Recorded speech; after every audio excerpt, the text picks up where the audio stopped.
할렐루야. 오늘 마지막 걸림돌을 넘어라 이런 제목으로 은혜를 나누겠습니다.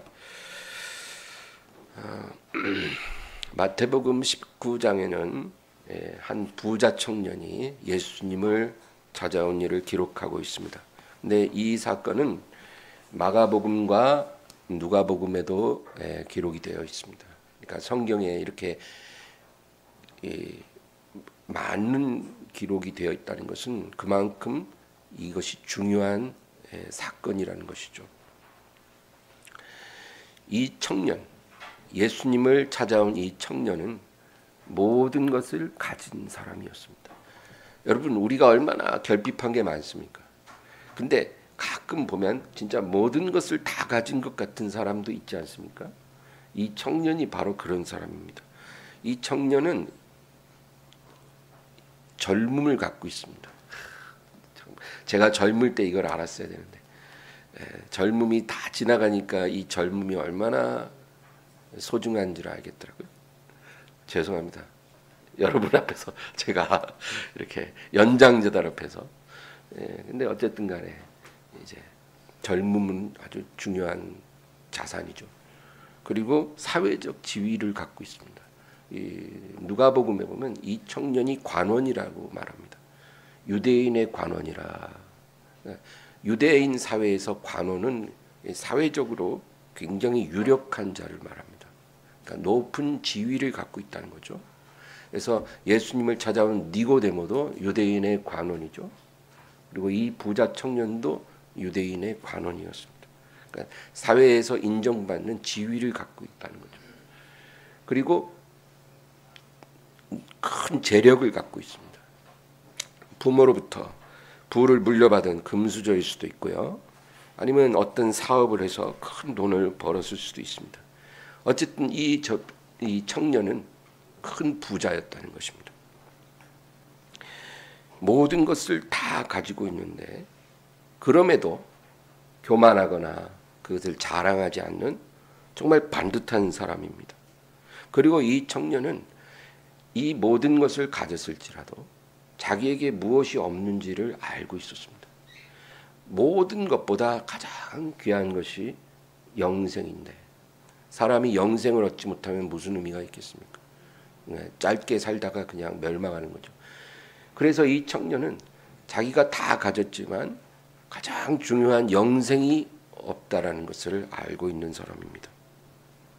근데 문제는 이 영생을 얻기 위해서 정말 자기가 무엇이라도 할 준비가 되어 있는데 어떻게 해야 영생을 얻는지를 알지를 못했다는 거죠. 그래서 이 청년이 예수님을 찾아온 것입니다. 유대인의 관원 니고데모는 사람들의 이목을 피해서 밤에 주님을 찾아왔죠. 그러니까 자기 어떤 명예 같은 게 중요한 사람이었죠. 근데 이 부자 청년은 누가 보든 말든 대낮에 주님을 찾아왔다는 것입니다. 그러니까 굉장히 훌륭한 청년입니다. 영생에 대해서 아주 진심인 것입니다. 그 당시 예수님을 찾아오고 예수님 주변에 있는 사람들은 다 병든 자, 그죠? 귀신 들린 자, 장애를 가진 자, 또는 죄인들, 세리나 장녀나 이런 사회적인 죄인들이 예수님을 찾아오는 것입니다. 모든 것을 다 가진 그런 엘리트들은 예수님을 찾아올 이유가 없는 것입니다. 그런데 이 젊은 엘리트가 대낮에 예수님을 찾아와서 선생님, 선한 선생님, 내가 무엇을 해야 영생을 얻을 수 있겠습니까? 그렇게 물었다는 건 정말 놀라운 일입니다. 오늘 본문 16, 17절 다시 보겠습니다. 어떤 사람이 주께 와서 이르되 선생님이여 내가 무슨 선한 일을 하여야 영생을 얻으리까? 예수께서 이르시되 어찌하여 선한 일을 내게 묻느냐? 선한 이는 오직 한 분이시니라. 내가 생명에 들어가려면 계명들을 지키라. 이 청년은 예수님이 아주 선한 선생님이라고 생각했습니다. 예수님이 하나님의 아들이신 건 모르죠. 선한 분이니까 선한 일을 묻는 것입니다. 그럼 내가 어떻게 선한 일을 해야 영생을 얻겠습니까? 그러니까 예수님이 아무에게나 선하다고 말하지 말라는 것입니다. 선한 이는 오직 하나님 외에는 없다. 그리고 예수님은 뭐라 그러세요? 네가 생명에 들어가려면 계명들을 지키라. 이건 정확하게 맞는 말씀입니다. 네가 정말로 영생을 구한다면 하나님의 모든 뜻을 행하라는 것입니다. 근데 그건 다시 말해서 예수님처럼 살라 이겁니다. 예수님은 이 세상에 오셔서 아버지의 뜻을 온전히 행했잖아요. 그러니까 우리도 영생을 얻기 위해서 예수님처럼 살면 된다는 겁니다. 근데 그게 우리에게 가능한 일입니까? 우리가 어떻게 예수님처럼 살겠습니까? 근데 이제 일단 예수님은 그 청년에게 정답을 말해준 거예요. 영생을 얻는 가장 분명한 길은 하나님의 모든 계명을 지키고 뜻을 행하면 된다는 것입니다. 그리고 이어서 18절 19절 이르되 어느 계명이 오니까 예수께서 이르시되 살인하지 말라 간음하지 말라 도둑질하지 말라 거짓 증언하지 말라 내 부모를 공경하라 내 이웃을 내 자신과 같이 사랑하라 하신 것이니라. 6가지 계명을 예수님이 언급을 하십니다. 그러니까 가장 대표적인 거예요. 근데 이 6가지 중에 앞에 5가지는 출애굽기 20장에 10계명 중에 있는 것들입니다. 그리고 이제 마지막 6번째가 중요하죠. 내 이웃을 내 자신과 같이 사랑하라. 이 마지막 6번째 계명은 이웃 사랑에 대한 모든 계명을 하나로 압축한 것입니다. 성경에 그렇게 말해줍니다.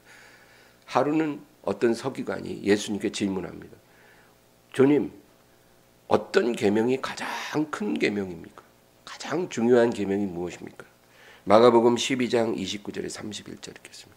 예수께서 대답하시되 첫째는 이것이니 이스라엘아 들으라 주 곧 우리 하나님은 유일한 주시라. 내 마음을 다하고 목숨을 다하고 뜻을 다하고 힘을 다하여 주 너의 하나님을 사랑하라 하신 것이요. 둘째는 이것이니 내 이웃을 내 자신과 같이 사랑하라 하신 것이라. 이보다 더 큰 계명이 없느니라. 그러니까 모든 계명 중에 가장 큰 2계명이 그것입니다. 그리고 또 모든 계명을 압축한 것입니다. 마음을 다하고 목숨을 다하고 힘을 다하여 주 너의 하나님을 사랑하는 것. 이것이 첫째고 그 다음엔 내 이웃을 내 자신과 같이 사랑하라. 그것이 둘째라는 것입니다. 이것 2가지가 모든 계명이라는 것입니다. 바울 사도도 이런 말을 합니다. 로마서 13장 8절 9절 피차 사랑의 빛 외에는 아무에게든지 아무 빛도 지지 말라. 남을 사랑하는 자는 율법을 다 이루었느니라. 간음하지 말라, 살인하지 말라, 도둑질하지 말라, 탐내지 말라 한 것과 그 외에 다른 계명이 있을지라도 내 이웃을 내 자신과 같이 사랑하라 하신 그 말씀 가운데 다 들었느니라. 그렇죠? 이웃 사랑을 한마디로 표현하면 내 이웃을 내 자신과 같이 사랑하라 그 얘기죠. 갈라디아서 5장 14절 온 율법은 내 이웃 사랑하기를 내 자신같이 하라 하신 한 말씀에서 다 이루어졌나니. 그러니까 이제 예수님이 이대로 하면 너는 영생에 들어갈 것이다 그 얘기입니다. 근데 여러분 이 계명을 지킬 수 있습니까? 우리 이웃을 나 자신을 사랑함 같이 사랑할 수 있습니까? 우리가 한 번이라도 그렇게 할 수는 있겠죠. 그러나 일생 동안 지속적으로 그렇게 살 수는 없는 것입니다. 예수님 외에는 그렇게 할 수가 없는 것입니다. 우리가 이것을 위해 노력하는 것이지만 이것을 온전히 지키며 영원 그 일생 동안 사는 것은 불가능한 것입니다. 여러분 예를 들어서 내가 백화점에 가서 100만 원짜리 옷을 큰맘 먹고 샀어요. 100만 원짜리 옷 함부로 못 사잖아요. 근데 이제 그 옷을 사고 싶어서 샀어요. 그러면 내 이웃을 내 자신같이 사랑하라. 그 계명을 지키기 위해서 어떻게 해야 돼요? 내 주변에 있는 모든 사람에게 100만 원짜리 옷을 다 사줘야 되는 거예요. 그렇게 안 하면 이 계명을 지키지 못하는 거예요. 예. 그러면 어떻게 해요? 예, 안 된다는 거죠. 그러니까 그 옷을 사지 말든지 아니면 다 사주든지 그러라는 거예요. 이게 가능합니까? 내가 큰맘 먹고 새 차를 샀어요. 그러면 내 주변에도 그 똑같은 차를 다 사주라는 거예요. 감사한 것은 우리가 이렇게 하나님의 모든 계명을 완전하게 지켜서는 구원에 이르지 못할 것을 하나님께서 너무나 잘 아시고 행위가 아닌 믿음과 은혜로 영생에 들어갈 수 있도록 그 아들을 우리에게 주셨다는 것입니다. 근데 이제 이 부자 청년을 주님이 이제 가르치기 위해서 일단은 계명을 지키라. 그러면 네가 영생에 들어가리라. 그리고는 내 이웃을 너 자신과 같이 사랑하라 했으니 그대로 하라는 겁니다. 근데 만약에 예수님이 이 말을 듣고 이 청년이 주여 제가 어떻게 그렇게 할 수 있겠습니까? 저는 그렇게 하지 못하는 죄인입니다. 이 죄인이 어떻게 영생을 얻을 수 있겠습니까? 제발 길을 가르쳐 주소서. 이런 식으로 대답을 했으면 주님이 아마도 이런 대답을 하셨을 겁니다. 요한복음 5장 24절. 내가 진실로 진실로 너희에게 이르노니 내 말을 듣고 또 나 보내신 이를 믿는 자는 영생을 얻었고 심판에 이르지 아니하나니 사망에서 생명으로 옮겼느니라. 이것이 복음이에요. 구약 시대까지는 영생을 얻으려면 계명을 완전하게 지켜야 돼요. 하나님의 모든 뜻을 다 행해야 돼요. 근데 그게 불가능하잖아요. 바리새인들은 그게 가능하다고 말하지만 그건 이제 이빨린 말이에요. 예, 회칠한 무덤과 같다 그랬잖아요. 예, 속으로는 그렇지 않으면서 겉으로만 그런 척하는 거죠. 근데 실제로 그렇게 살 수 있는 사람은 없어요. 그래서 예수님이 우리에게 복음을 주신 것입니다. 그 복음이 뭐예요? 주님 말씀 믿고 또 하나님이 보내신 하나님의 아들 예수 그리스도를 믿는 자는 영생을 얻고 심판에 이르지 아니하나니 사망에서 생명으로 옮겼다. 할렐루야. 그래서 우리가 다 구원을 받은 것입니다. 또 요한복음 6장 40절. 내 아버지의 뜻은 아들을 보고 믿는 자마다 영생을 얻는 이것이니 마지막 날에 내가 이를 다시 살리리라 하시니라. 예, 예수님이 이렇게 대답해 주셨을 거예요. 만약에 청년이 저는 죄인입니다. 제게 영생의 길을 가르쳐 주소서. 이랬으면 이렇게 말씀하셨을 거예요. 그런데 이 청년은 그렇게 대답하지 않았습니다. 20절 보겠습니다. 그 청년이 이르되 이 모든 것을 내가 지키었사온데 아직도 무엇이 부족하니까? 내가 이제까지 이거 다 잘 지켜왔다는 거예요. 여러분 이게 얼마나 큰 착각입니까? 엄청난 착각이죠. 근데 이 청년처럼 너무나 많은 신자들이 이런 착각을 합니다. 내가 하나님을 사랑한다고 생각해요. 내 믿음이 상당히 괜찮다고 생각합니다. 적어도 내가 구원받을 만한 믿음은 된다라고 생각을 합니다. 그렇죠? 과연 그럴까요? 정말 내가 하나님을 사랑하고 있을까요? 내가 생각하는 것처럼? 하나님도 나를 그렇게 보고 계실까요? 내가 정말 하나님을 잘 믿고 있는 건가요? 어떤 사람이 말한 것과 같이 지옥에는 자기가 당연히 천국에 들어갈 것이라 믿었던 사람들로 넘쳐난다는 것입니다. 내가 죽으면 반드시 천국 갈 거라고 철석같이 믿고 죽었는데 다 지옥에 갔다는 거예요. 그런 사람들이 지옥에 넘쳐납니다. 마치 인천공항 출국장에 지금 사람이 넘쳐나는 것처럼 그렇게 지옥도 자기가 당연히 구원받았을 거라고 이 세상에 사는 동안 내가 하나님을 사랑하고 믿고 있다고 믿었던 사람들로 넘쳐나는 것입니다. 하루는 어떤 사람이 주님께 질문을 합니다. 주여, 구원을 받는 사람이 얼마나 되겠습니까? 중요한 질문이죠. 구원받는 사람이 많은가요? 적은가요? 누가복음 13장 23, 24절입니다. 어떤 사람이 여짜오되 주여 구원을 받은 자가 적으니까 그들에게 이르시되 좁은 문으로 들어가기를 힘쓰라. 내가 너희에게 이르노니 들어가기를 구하여도 못하는 자가 많으리라. 예수님의 말씀은 뭐예요? 일단은 구원의 문은 대단히 좁다라는 거예요. 우리 생각처럼 구원의 문이 넓지 않다는 거예요. 구원의 문은 아주 좁다. 그래서 너희는 그 좁은 문으로 들어가야 한다는 것입니다. 그리고 들어가기를 원해도 들어가지 못하는 자가 많을 거라는 것입니다. 예, 여러분, 우리 생각은 구원을 받기 원하면 다 받을 것 같죠. 예? 구원 못 받는 사람들은 구원을 원치 않아서 못 받은 거고, 구원을 원하는 사람은 다 받을 수 있을 것 같잖아요. 근데 예수님 말씀은 그렇지가 않았어요. 구원 받기를 원해도, 좁은 문으로 들어가기를 원해도 들어가지 못할 자가 많다. 그러니까 예수님의 말씀은 구원받는 자는 생각보다 훨씬 적을 거라는 거예요. 너희 생각만큼 그렇게 그 문이 넓지도 않고 구원받는 사람이 많지 않을 거라는 겁니다. 여러분, 성경을 우리가 정직하게 읽으면 그렇다는 거예요. 그리고 이어서 25절 26절입니다. 집주인이 일어나 문을 한 번 닫은 후에 너희가 밖에 서서 문을 두드리며 주여 열어주소서 하면 그가 대답하여 이르되 나는 너희가 어디에서 온 자인지 알지 못하노라 하리니 그때 너희가 말하되 우리는 주 앞에서 먹고 마셨으며 또 주는 또한 우리를 길거리에서 가르치셨나이다 하나. 이제 집주인이 누굽니까? 하나님이죠. 예수님이죠. 예수님이 천국 문을 한 번 닫는다는 거예요.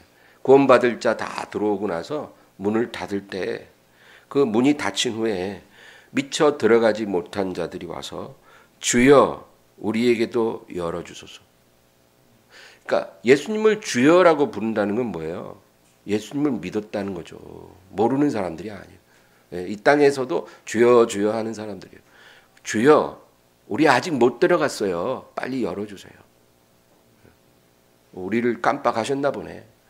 좀 열어주소서. 그러니까 집주인 대신 예수님이 뭐라 그래요? 내가 너희를 알지 못한다는 거예요. 그러니까 그들이 깜짝 놀랍니다. 무슨 소리세요? 주님 잠이 덜 깨셨어요? 우리를 모른다니요. 우리가 일평생 주님 앞에서 얼마나 많이 먹고 마셨습니까? 예? 주님의 이름으로 모여서 예배도 잘 드리고 얼마나 많이 먹고 마셨습니까? 그리고 우리가 주님 발 앞에서 얼마나 많은 말씀을 들었습니까? 우리가 주님 말씀 듣는 거 기억 못하세요? 제가 예배 시간에 설교를 수천 번은 들었던 것 같은데 그거 기억 못하세요? 이런데 제가 주님을 안 믿은 사람일 수가 있습니까?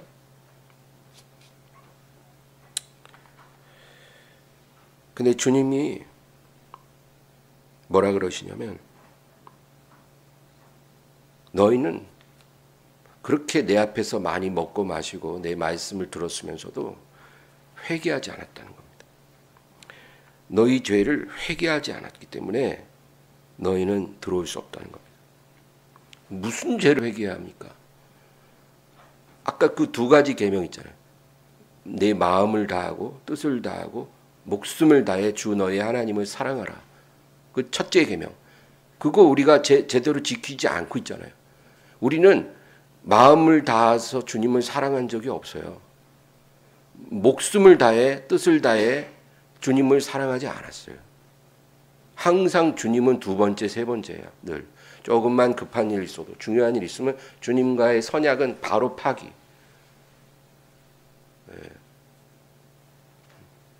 헌금을 드리는데 10,000원 드리는 것도 벌벌벌 떨어요.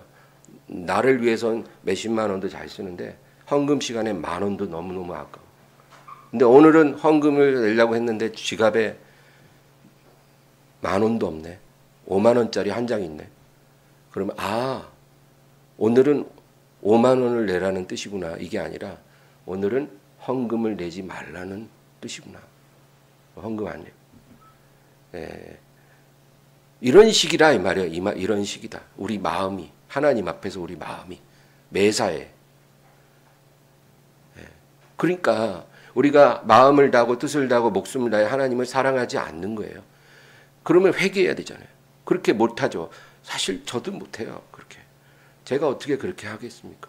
늘 저도 죄인입니다. 그러니까 회개해야 되잖아요. 근데 회개 안 한다는 거예요. 그걸 죄라고 생각 안 해요. 그게 문제예요. 그게 죄 때문에 지옥 가는 게 아니라 죄를 죄로 깨닫지 못하고 회개하지 않아서 다 지옥 가는 거예요. 회개하지 않은 거예요.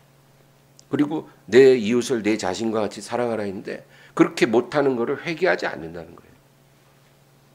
그러니까 너희는 회개하지 않았기 때문에 그렇게 내 발치에서 내 말을 들어놓고도 회개하지 않았기 때문에 너희는 내 나라에 들어올 수가 없다. 하나님의 뜻이 아닌 줄을 알면서 은밀하게 짓는 그런 고의적인 죄들도 많아요.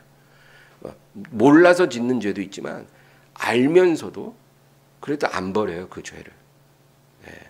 고의적으로 계속 짓습니다. 그 죄를 끝까지 남겨놔요. 그게 얼마나 하나님 앞에 패역한 죄인지 모릅니까? 그런 죄들이 있다는 거예요. 그리고 회개하지 않는다는 거예요. 그런 죄 때문에 너는 내 나라에 못 들어온다. 고린도전서나 갈라디아서에 이런 사람들이 하나님의 나라를 유업으로 얻지 못한다고 분명하게 우리에게 경고하고 있습니다. 그러니까 우리가 예수님을 믿고 예배를 드려도 못 들어가요. 주님은 회개하지 않는 자의 운명에 대해서 누가복음 13장 1절에서 5절을 말씀합니다. 그때 마침 두어 사람이 와서 빌라도가 어떤 갈릴리 사람들의 피를 그들의 제물에 섞은 일로 예수께 아뢰니 대답하여 이르시되 너희는 이 갈릴리 사람들이 이같이 해 받음으로 다른 모든 갈릴리 사람보다 죄가 더 있는 줄 아느냐? 너희에게 이르노니 아니라. 너희도 만일 회개하지 아니하면 다 이와 같이 망하리라. 또 실로암에서 망대가 무너져 치어 죽은 18사람이 예루살렘에 거한 다른 모든 사람보다 죄가 더 있는 줄 아느냐? 너희에게 이르노니 아니라. 너희도 만일 회개하지 아니하면 다 이와 같이 망하리라. 여러분, 이것이 회개하지 않는 자들의 운명이라는 것입니다. 회개하지 않으면 갑작스러운 죽음을 당하고 그리고 영원한 멸망에 들어간다는 것입니다. 그러니까 그 얘기예요. 얼마 전에 우리나라에서 무안 공항에서 비행기가 폭발돼 갖고 다 많이 죽었잖아요. 네. 그리고 이태원에서 수백 명이 압사했잖아요. 네. 근데 주님이 이제 그런 사건을 예로 들면서 이 사람들이 너희보다 죄가 더 많아서 죽은 줄로 아느냐, 멸망한 줄로 아느냐. 그렇지 않다. 너희도 회개하지 않으면 다음은 너희 차례야. 주님 그렇게 말씀하신다는 거예요. 이게 성경적인 해석이에요. 그러니까 여러분, 이 세상에 우연히 일어나는 일은 없잖아요. 하나님께서 우리에게 경고의 나팔을 계속 불고 실제로 멸망으로 들어가는 사람들이 계속 있는데 그 사람들이 우리보다 죄가 더 많아서 그렇게 먼저 간 게 아니라는 거예요. 너희도 다음 차례 회개하지 않으면. 시편 7편 11절 12절. 하나님은 의로우신 재판장이시며 매일 분노하시는 하나님이시로다. 사람이 회개하지 아니하면 그가 그의 칼을 가시며 그의 활을 이미 당겨 예비하셨도다. 하나님은 회개하지 않는 자들을 사용할 칼을 갈고 계십니다. 무섭죠. 또 활을 시위에 매겨서 당깁니다. 그러니까 모든 사람이 로마서 3장 말씀대로 다 죄인이라는 거예요. 의인은 없나니 하나도 없으며 다 치우쳐 죄인 됐던 하나님 앞에서는 다 죄인이에요. 누구든지. 근데 회개하는 죄인과 회개하지 않는 죄인이 있을 뿐이에요. 회개한 죄인은 영생으로 들어가지만 회개하지 않는 죄인은 하나님이 그들을 볼 때 매일 분노하시고 칼을 가십니다. 활을 당기십니다. 여러분 얼마나 무서운 일입니까? 성경을 과소평가하지 마세요. 성경을 두려운 마음으로 받으세요. 그러므로 제발 나는 회개할 게 없다 이런 말 하지 마세요, 여러분. 제가 회개해야 된다 그러면 그런 말 하는 사람들이 많아요. 아유, 뭘 회개해요? 회개할 게 생각이 안 나요. 그거는 그냥 나는 바리새인이라는 겁니다. 바리새인들이 그랬어요.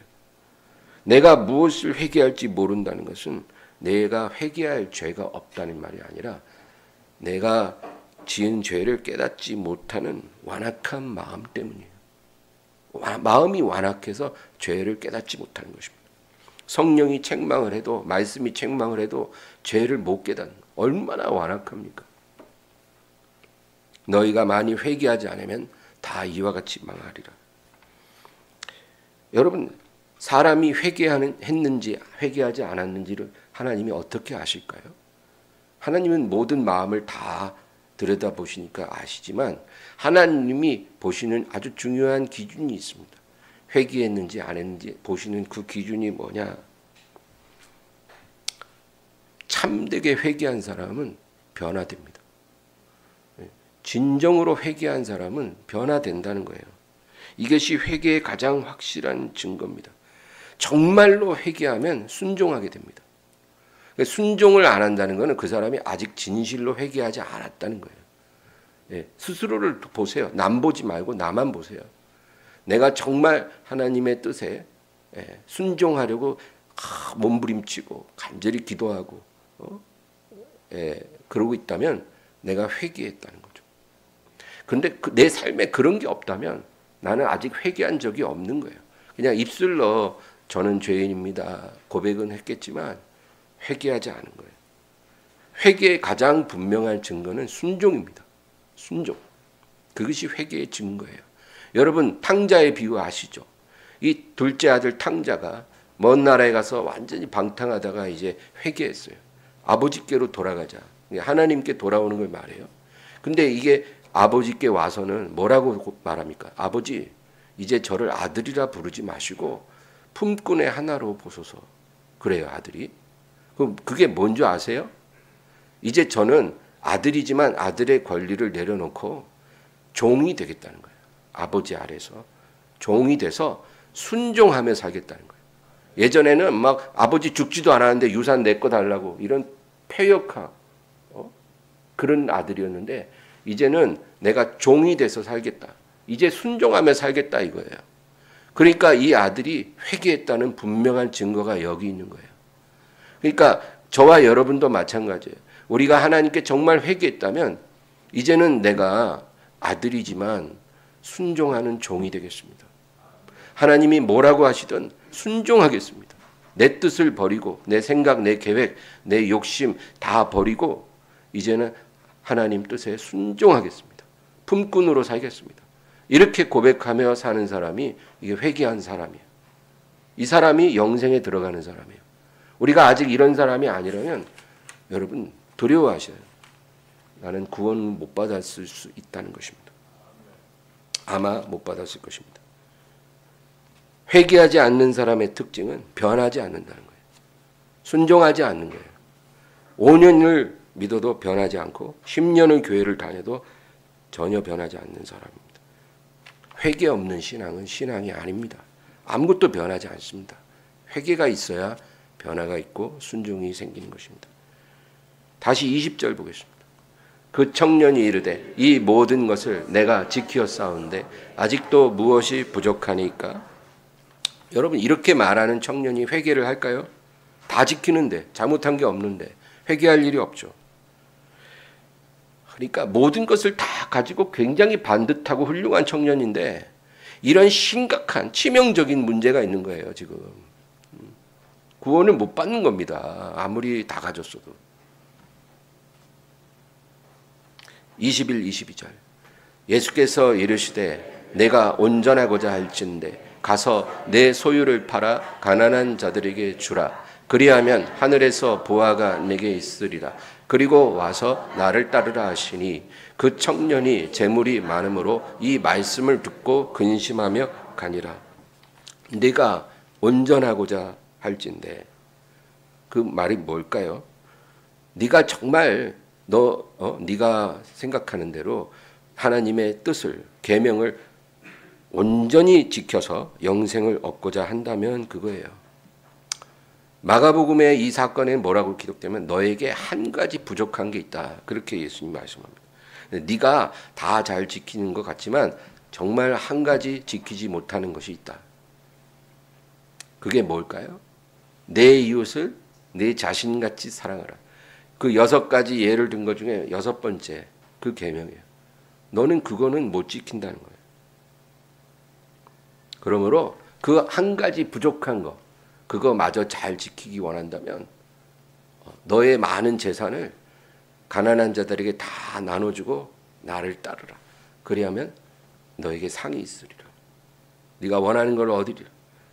그렇게 말하신 거예요. 근데 이게 가능합니까? 이 청년은 재물이 너무 많아서 그게 불가능한 거예요.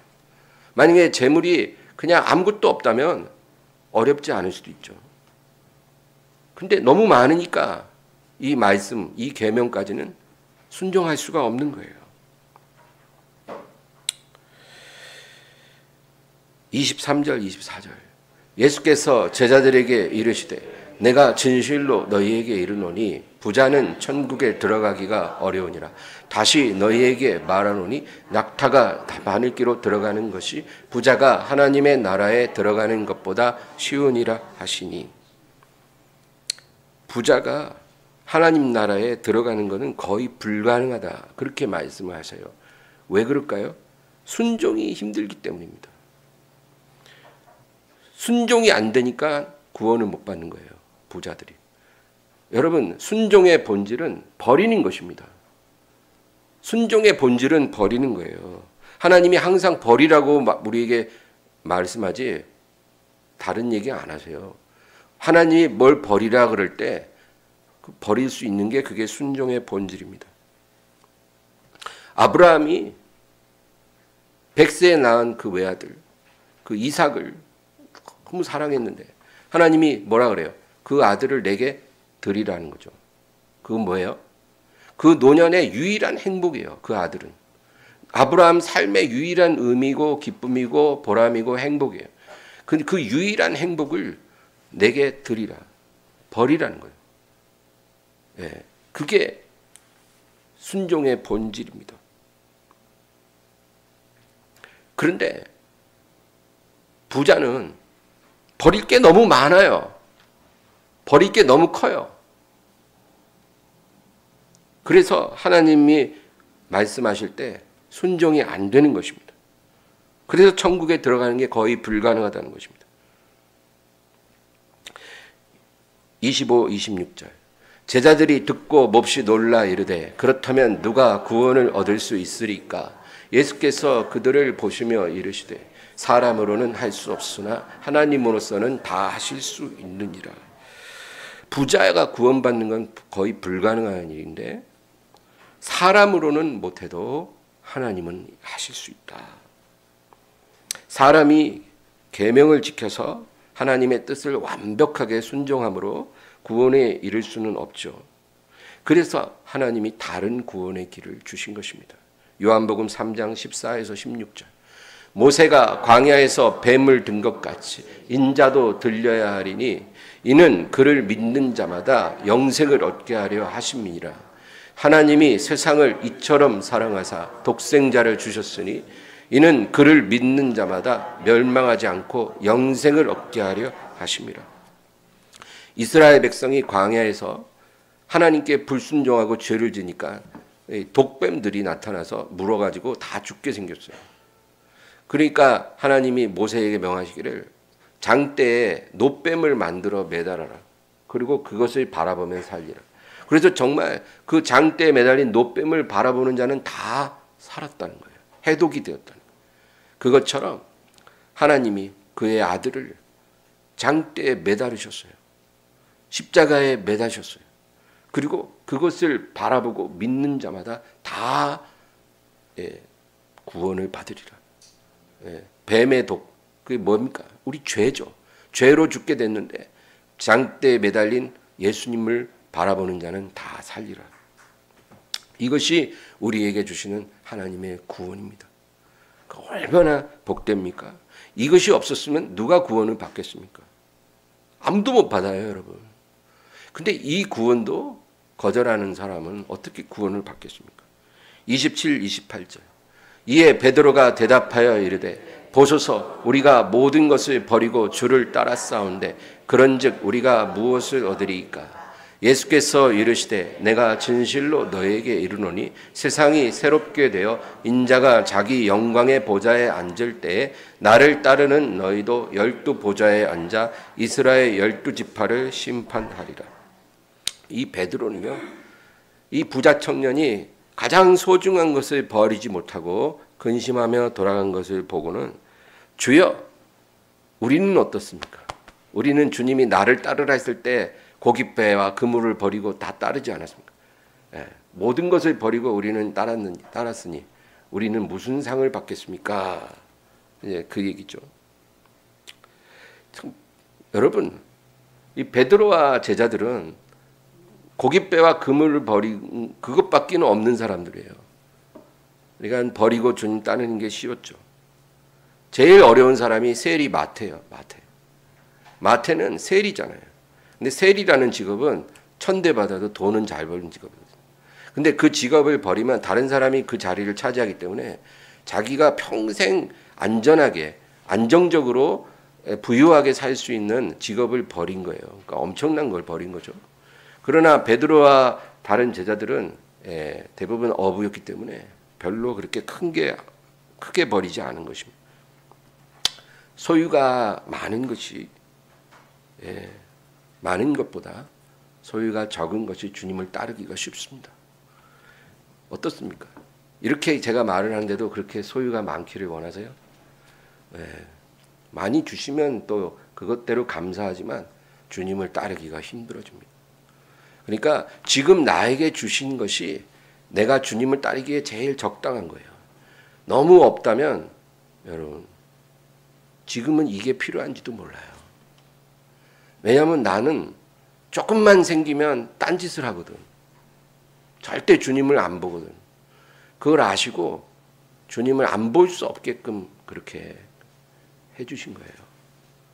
여러분, 우리를 구원하시고 싶어서 우리에게 가장 적당한 상황을 하나님이 준비하신 거예요. 우리가 이런 물질의 집착에서 벗어나서 정말 어떤 상황에서든지 주님만 바라보고 사는 사람이 될 수만 있다면 왜 하나님이 이런 물질로 우리를 힘들게 하겠습니까? 그럴 이유가 하나도 없어요. 넉넉하게 주십니다. 그런데 우리는 하나님이 우리에게 작은 시험을 주실 때마다 넘지를 못해요. 그러니까 큰 복을 받을 일이 없는 거예요.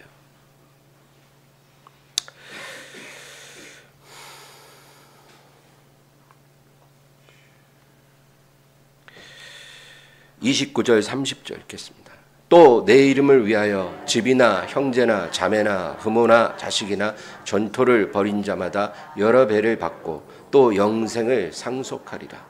그러나 먼저 된 자로서 나중되고 나중된 자로서 먼저 될 자가 많으니라. 주님은 이제 마지막으로 믿음의 본질에 대해서 말씀합니다. 너희가 정말 나를 믿었다면 너희는 당연히 모든 것을 버리고 나를 따랐을 것이다. 그러나 아무것도 버리지 않고 버리려고 하지 않고 입으로만 나를 믿는 것처럼 하면서 너희가 영생을 상속할 것으로 생각하지 말라는 것입니다. 너희는 반드시 이 세상에서 버림에 대한 시험을 받게 될 것이다. 순종의 본질이 버리는 거잖아요. 너희는 이 버리는 시험을 반드시 통과해야 한다는 거예요. 하나님이 우리에게 뭘 버리라고 하실 때는 순종의 시험이 왔잖아요. 근데 하찮은 거를 버리라고 하시지는 않아요. 내가 다른 건 다 버려도 그거는 못 버린다고 하는 그거 버리라고 하세요. 여러분, 그게 버림의 시험이 오는 겁니다. 요거 하나 빼곤 다 버릴 수 있는데 하나님 그거 버리라고 할 때 우리가 순종하면 우리는 나중된 자라도 먼저 되는 사람이 되는 거예요. 근데 평생 교회 다녀. 하나님 섬겼어요. 그런데도 내가 요거는 못 버린다 하는 그 버림의 시험을 통과하지 못하면요, 먼저 됐어도 나중되는 사람이 될 거예요. 하나님 나라의 원리는 그래요. 얼마나 오래 믿었느냐가 아닙니다. 이 버림의 시험을 통과한 사람이 큰 자예요. 그래서 나중된 자가 먼저 되고 먼저 된 자 나중되는 일이 많을 거라 주님이 말씀하신 거예요. 여러분, 오래 믿었다고 자랑하지 말고, 내가 정말 버리기 힘든 거를 하나님이 원하실 때 그 버림의 시험을 잘 통과하시기 바래요. 하나님이 우리 뺏어가는 게 뭐가 재밌으시겠어요? 우리가 버리면 얻게 되는 것입니다. 죽으면 사는 거예요. 나를 위해 자기 목숨을 잃고자 하는 자는 얻고 자기 목숨을 얻고자 하는 자는 잃으리라. 그게 하나님의 진리입니다. 이 부자 청년은 인간적으로는 정말 괜찮은 사람인데, 그리고 자기에게 유일하게 없는 것이 영생이라는 걸 알고 주님을 찾아왔고, 그는 영생을 얻기 위해 무엇이든 하고자 하는 열의가 있었어요. 그런데 그에게 주님이 요구하신 것은 그가 유일하게 할 수 없고 버릴 수 없는 것을 버리라 하신 것이었어요. 그것을 버릴 수 있어야 영생을 얻는데 이 사람은 그걸 못했어요. 그러면 차라리 주님 발 앞에 엎드려서 주여 나의 믿음 없는 것을 도와주소서, 나는 죄인이로소이다, 이렇게 구했으면 나를 따르라. 내가 죄인들을, 의인을 구하러 온 것이 아니라 죄인을 구하러 왔노라. 잃어버린 자를 찾아 구원하려 내가 왔노라. 주님이 그렇게 받아주셨을 텐데 이 청년은 아무것도 얻지 못하고 돌아갔습니다. 여러분, 우리 힘으로는 구원을 이룰 수가 없습니다. 하나님의 전적인 은혜가 우리를 구원으로 인도하신 것입니다. 근데 우리는 그 전적인 은혜를 담을 수 있는 그릇이 되어야 되는 거예요. 하나님이 주시는 구원의 은혜를 받을 수 있는 그릇은 준비해야 되는 거예요. 우리가 그릇에 무언가를 담으려면 두 가지가 필요해요. 첫째는 그릇을 비워야 돼요.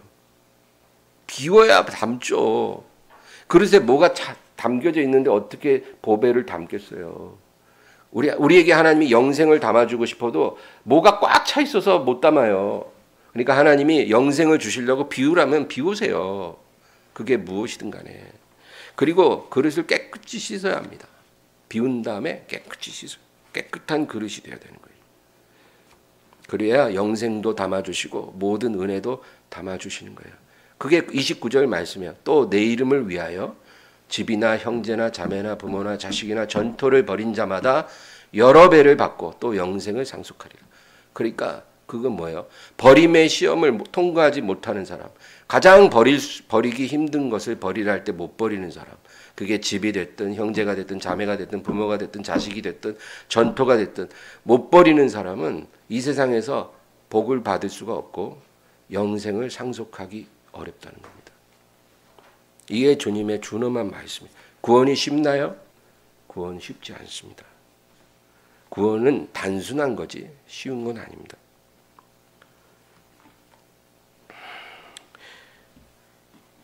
마가복음 7장 6절 이르시되 이사야가 너희 외식하는 자에 대하여 잘 예언하였도다.